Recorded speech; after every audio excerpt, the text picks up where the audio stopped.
Years of love lost the day she said, "I don't belong." When my daughter-in-law told me I didn't belong in my own home, I didn't cry. I smiled.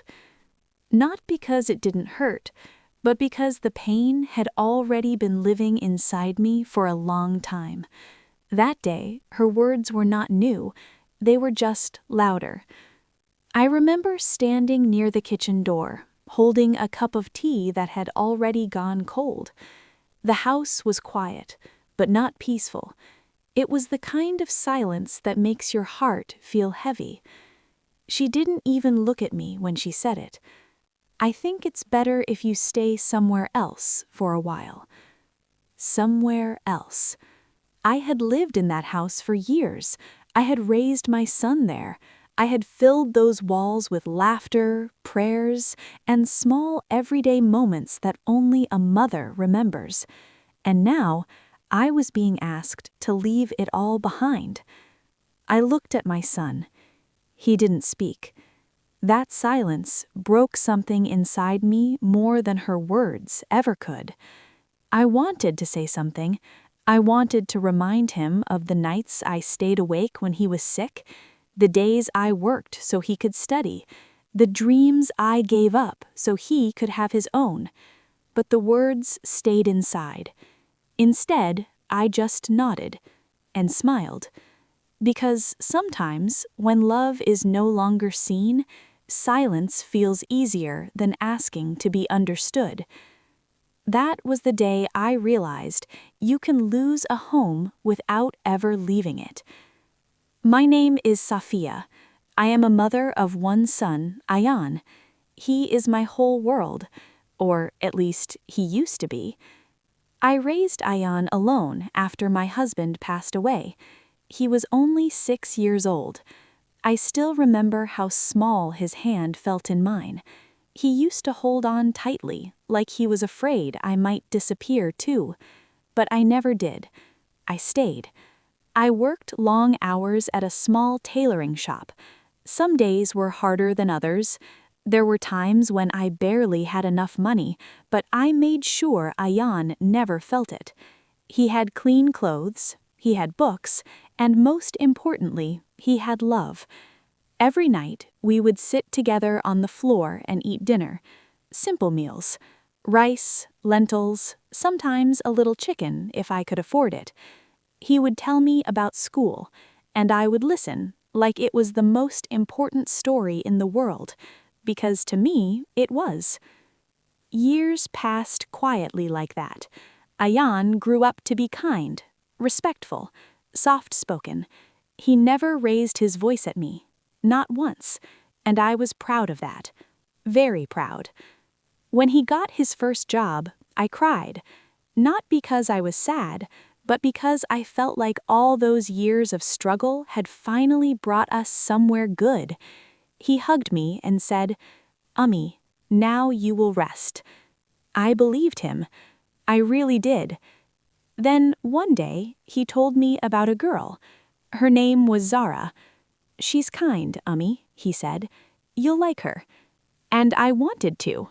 I truly wanted to. Because anyone who made my son happy was welcome in my heart. Their marriage was simple, just close family, a small gathering, soft smiles, quiet happiness. I remember watching Zara that day. She looked beautiful, calm, gentle. When she came to me, she held my hands and said, "I will take care of him." I smiled and replied, "And I will take care of you." And I meant it. I opened my home to her. I gave her my kitchen, my space, my routines. I tried not to interfere. I told myself this was her new life. At first, everything seemed fine. We shared meals, we had small conversations, sometimes we even laughed. But slowly, things began to change. Not all at once, just little things. Small shifts that are easy to ignore until they are not. It started with the kitchen. I used to wake up early, make breakfast before Ayan left for work. It was my habit, my place. But one morning, Zara was already there. She didn't smile. She said, "I've made breakfast." I paused, then nodded. "That's nice." I stepped back. I told myself it was a good thing. But the next day, and the day after that, I noticed something. There was no space for me anymore. If I entered, she became quiet. If I tried to help, she would say, "It's okay, I'll do it." Her words were polite, but her tone was distant. One afternoon, I gently asked, "Zara, should I make lunch today?" She didn't look at me. "It's already done." I stood there, just a moment longer. Then I walked away. I started spending more time in my room. At first, I told myself it was just to give them space, but slowly, that space became distance. Dinner times changed. Sometimes they ate without calling me. Sometimes they ordered food and didn't ask if I wanted anything.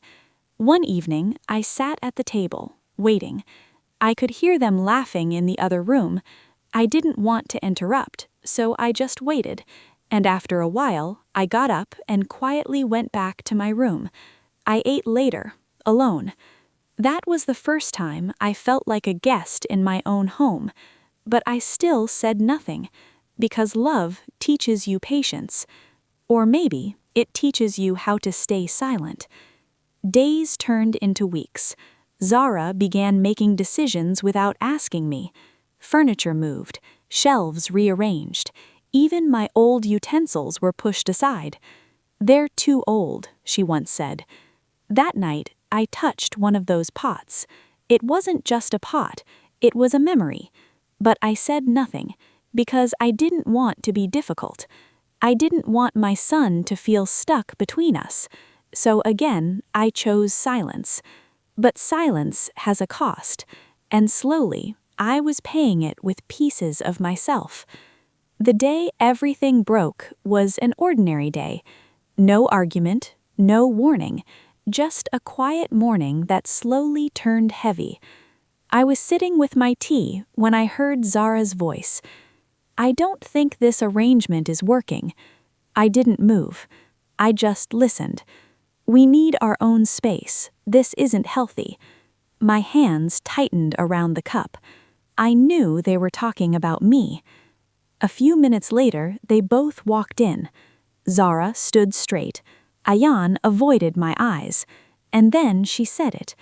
"I think it's better if you stay somewhere else for a while." The room felt smaller. My chest felt tight. I looked at my son. He didn't speak. I waited, just one moment, hoping he would speak, hoping he would say, "No, Ummi stays." But he didn't. And in that moment, something inside me quietly let go. I nodded, not because I agreed, but because I understood.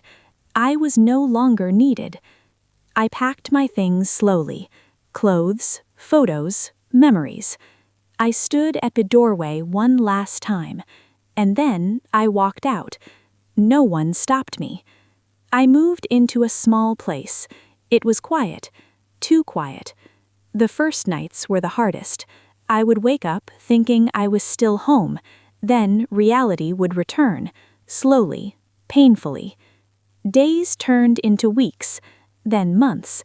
Ayan called sometimes, short calls. "How are you, Ummi?" "I'm fine." We both knew it wasn't the truth.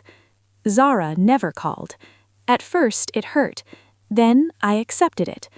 One evening I realized something. I had spent my whole life giving. To my husband, to my son, to my home. But I never asked what I needed. For the first time, I asked myself. And the answer was simple. Peace. So I started again. I met people, shared stories, listened, and slowly the heaviness softened. Not gone, but lighter. I wasn't forgotten. I wasn't nothing. I was still me, and that was enough. Then, one day, there was a knock. I opened the door, and there he was. Ayan. Older, tired. "Ummi," he said softly, He stepped inside. I should have stopped you that day. I said nothing. I was confused, he continued. I thought I was doing the right thing. Then he said quietly, I forgot what you gave up for me. Silence filled the room, but this time it felt gentle. I placed a cup of tea in front of him, just like before. I'm not angry, I said, and I meant it, because pain had changed me, but it had not hardened me. He looked at me with something I hadn't seen in a long time: respect, regret, love. I miss you, Ummi. And this time I smiled, a real smile, because love doesn't disappear, it just waits, quietly, until it is seen again. And maybe, sometimes, losing your place